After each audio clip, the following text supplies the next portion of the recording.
ഏതാണ്ട് 19 വർഷത്തോളം സിയിൽ ഏഷ്യാനെറ്റിലാണ് ജോലി ചെയ്തിരുന്നത്. ആദ്യം ഏഷ്യാനെറ്റായിരുന്നു, പിന്നീട് ഏഷ്യാനെറ്റ് ന്യൂസായി. 19 വർഷത്തിന് ശേഷം ഏഷ്യാനെറ്റിൽ വിടുന്നു. കേരളത്തിലെ ദൃശ്യമാധ്യമ സംസ്കാരത്തിൽ ഏറ്റവും വലിയ മാറ്റം ഉണ്ടാക്കിയ ഒരു ചാനലാണ്. ഏറ്റവും കൂടുതൽ ഒരു വാർത്ത രൂപപ്പെടുത്തുന്നത് PRP ഭാസ്കറിന്റെ നേതൃത്വത്തിൽ നിങ്ങൾ കുറച്ചുപേരാണ്. ദൃശ്യമാധ്യമത്തിലെ വാർത്ത എങ്ങനെയായിരിക്കണം എന്നുള്ളത് 19 വർഷത്തെ അവിടുത്തെ ഒരു എക്സ്പീരിയൻസും ഏഷ്യാനെറ്റിൻ്റെ അന്നത്തെ കേരളീയ മാധ്യമരംഗത്തുണ്ടായിരുന്ന ഒരു ഒരു ഒരു സ്പേസും എങ്ങനെയാണ് രേഖപ്പെടുത്തുക?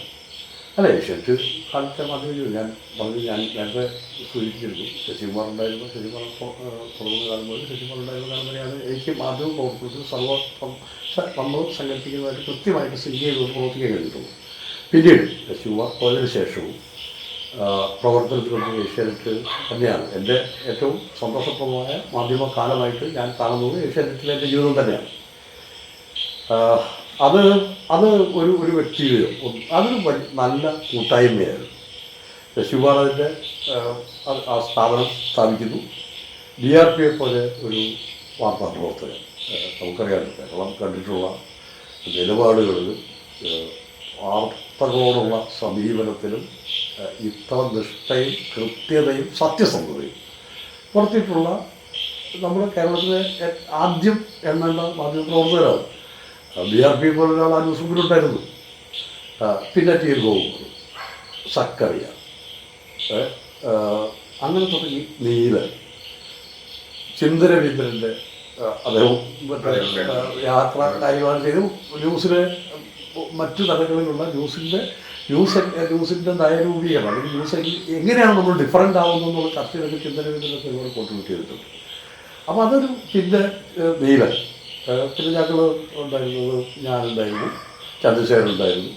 അതിനത് നല്ല ടീമാണ്. അതിൻ്റെ ടോട്ടലായിട്ടുള്ള ഒരു ജനാധിപത്യ പ്രക്രിയയിലൂടെയാണ് അവിടെ എല്ലാ കാര്യങ്ങളും നടന്നിരുന്നത്. അതാണ് അതിനെ മികച്ചതാക്കിയത്. അപ്പോൾ കേരളം കണ്ടിട്ടില്ലാത്ത ദൃശ്യ വാർത്ത അത് തമാശയ്ക്ക് പറയുമായിരുന്നു. ദൃശ്യങ്ങൾ വിദേശത്ത് സംഭവിച്ചാലേ ഉള്ളൂ കാണാൻ പറ്റുള്ളൂ, കേരളത്തിലെ കാണാൻ 5 ദിവസം കഴിയുന്നതാണ്.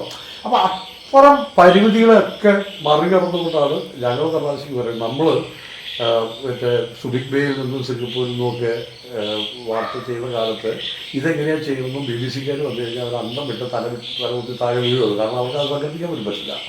അത് ഇവിടുത്തെ നിയമപരമായ പ്രശ്നം സാങ്കേതികമായിട്ടുള്ള നമ്മുടെ അബ്ദിക്ക് ഇവിടുന്ന് അനുവദിച്ചിരുന്നില്ലല്ലോ ഇത് തുടങ്ങുന്ന കാലത്ത്. അങ്ങനെ അതൊരു ഒരു ഒരു ന്യൂസ് കൾച്ചർ ഡിഫറൻ്റാക്കി കൊണ്ടുവന്നു. ശശികുമാർ പോയതിനു ശേഷം അതിനകത്ത് പല കാലങ്ങളിലും ഏറിയും കുറഞ്ഞു ഈ പറയുന്ന കൾച്ചറിനെ അതിന് ക്ഷതങ്ങൾ സംഭവിച്ചിട്ടുണ്ട്. പക്ഷേ ഏഷ്യാനെറ്റിൻ്റെ ഒരു പ്രകൃതം എന്ന് പറഞ്ഞു കഴിഞ്ഞാൽ ഈ ക്ഷതങ്ങൾ ഉണ്ടായാലും പെട്ടെന്ന് അത് കുടഞ്ഞിട്ട് പഴയ കാലിലേക്ക് നിൽക്കുമായിരുന്നു. അത് പിന്നീട് വന്ന അതിൻ്റെ ഉടമസ്ഥ അവകാശവും അവരുടെ താല്പര്യങ്ങൾക്കനുസരിച്ചിട്ടാണ് ഇടയ്ക്കിടയ്ക്ക് ക്ഷതം സംഭവിക്കുക. പക്ഷെ അത് വീണ്ടും ജനസ്വീകാര്യമായ ഒരു അവസ്ഥയും അതിനെ പിന്നെ അങ്ങനെ നിലനിർത്തുന്നതിൽ അവരുടെ ശശികുമാറിൻ്റെ ഈ കാഴ്ചപ്പാടും അതിൻ്റെ ലെഗസി, ഏഷ്യാനെറ്റിൻ്റെ ലെഗസിയും നിലനിർത്തുന്നത് പിന്നീട് അതിൻ്റെ MD ആയിട്ട് വന്ന K. മാധവൻ അദ്ദേഹം വലിയ പങ്ക് വഹിച്ചിട്ടുണ്ട്. അപ്പോൾ അതിന് പോയതിനു ശേഷം പിന്നെ അവിടെ ഉണ്ടായിരുന്ന TMG ഉണ്ടായിരുന്നു, ഞാനുണ്ടായിരുന്നു, NK രവീന്ദ്രപ്രസാദുണ്ട്, പല ആൾക്കാരും ആ ലെഗസി എനിക്ക് തോന്നുന്നു ഞാൻ ഏഷ്യാനെറ്റ് വിടുന്നത് 2012 ഡിസംബർ അവസാനം, അതുകൊണ്ട് 2013 തുടക്കത്തിൽ. അത് എനിക്ക് ആ ലെഗസിയിൽ നമുക്ക് നിൽക്കാൻ പറ്റുന്ന ഒരു സ്പേസ് ഞാൻ അവിടുന്ന് പറഞ്ഞതുപോലെ ഞാൻ അനുഭവിച്ചിട്ടുണ്ട്. അത് ഞാൻ ഇറങ്ങിയതിന് ശേഷവും ആ ലെഗസി അത് തുടരുകയും ചെയ്തിരുന്നു.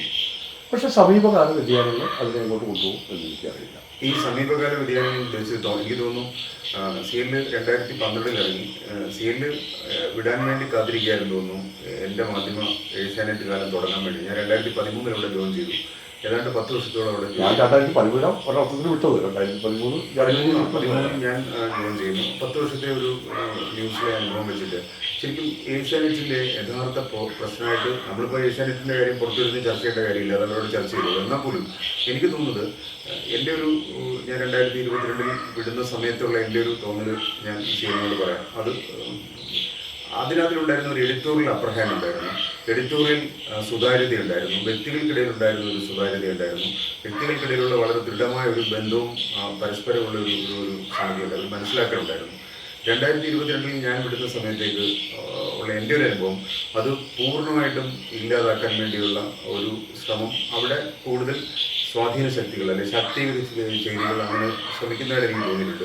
ഒന്ന് എഡിറ്റോറിയൽ അപ്രഹൻഡ് നഷ്ടപ്പെടുകയും പലതരത്തിലുള്ള കോംപ്രമൈസുകൾ അല്ലെങ്കിൽ പലതരത്തിലുള്ള കൂടെ ജോലി ചെയ്യുന്ന ആൾക്കാരെ പോലും വിശ്വാസത്തിലെടുക്കാനും അവരുടെ പ്രശ്നങ്ങളോട് യാതൊരു മാനുഷിക പരിഗണനയും കാണിക്കാതെ പ്രതികരിക്കാനും ഒക്കെ പറ്റുന്ന തരത്തിലേക്ക് അതിൻ്റെ ഒരു അന്തരീക്ഷം മാറി. അത് ശരിക്കും പറഞ്ഞു കഴിഞ്ഞാൽ അതിനെ അവർ പറയുന്ന കോർപ്പറേറ്റ് വൽക്കരിച്ചിട്ടാണ് പറയുന്നത്. ഇപ്പം പിന്നെ ടാറ്റ ഇന്ത്യയിലെ ഏറ്റവും വലിയ കോർപ്പറേറ്റ് സ്ഥാപനമാണ്. മനോരമ വളരെ മനോഹരമായി കോർപ്പറേറ്റ് രീതികൾ പിന്തുടർന്ന് നിലനിൽക്കുന്ന ഒരു സ്ഥാപനമാണ്. അവിടെ ഒന്നും ഇല്ലാത്ത തരത്തിലുള്ള വളരെ നിലവാരം കുറഞ്ഞ കോർപ്പറേറ്റ് രീതി വന്നതല്ലേ അതിൻ്റെ കാരണം? അല്ല, കോർപ്പറേറ്റ് രീതിക്ക് എന്തിനാണ് നിലവാരം കുറഞ്ഞത് എനിക്കറിയില്ല. ഏഷ്യാനെറ്റ് ഞാൻ പ്രവർത്തിക്കുന്ന കാലത്ത് കോർപ്പറേറ്റ് തന്നെയായിരുന്നല്ലോ.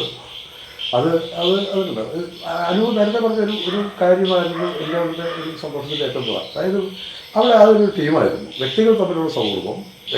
ആ സൗഹൃദത്തിൽ നിന്നായിരുന്നു അതിൻ്റെ എന്താ പറയുക കണ്ടന്റുകളിലും അല്ലെങ്കിൽ അതിൻ്റെ മികവിൻ്റെ ഉറവിടം വാസ്തവത്തിൽ അവിടെ പണിയെടുക്കുന്ന വ്യക്തികൾ തമ്മിലുള്ള ഈ തരത്തിലുള്ള ആത്മബന്ധവും ആ ആത്മബന്ധം എന്ന് പറയുന്നത് വാർത്തയെ സംബന്ധിച്ചും അതുണ്ടാക്കുന്നത് സംബന്ധിച്ചുമായ ഒരു അനുഭവം ഉണ്ടാവും. പിന്നീട് അത് ഏതായാലും ഞാൻ അവിടെ നിന്ന് പോരുന്നവരെ എനിക്ക് അനുഭവിക്കാൻ കഴിഞ്ഞിട്ടുണ്ട്.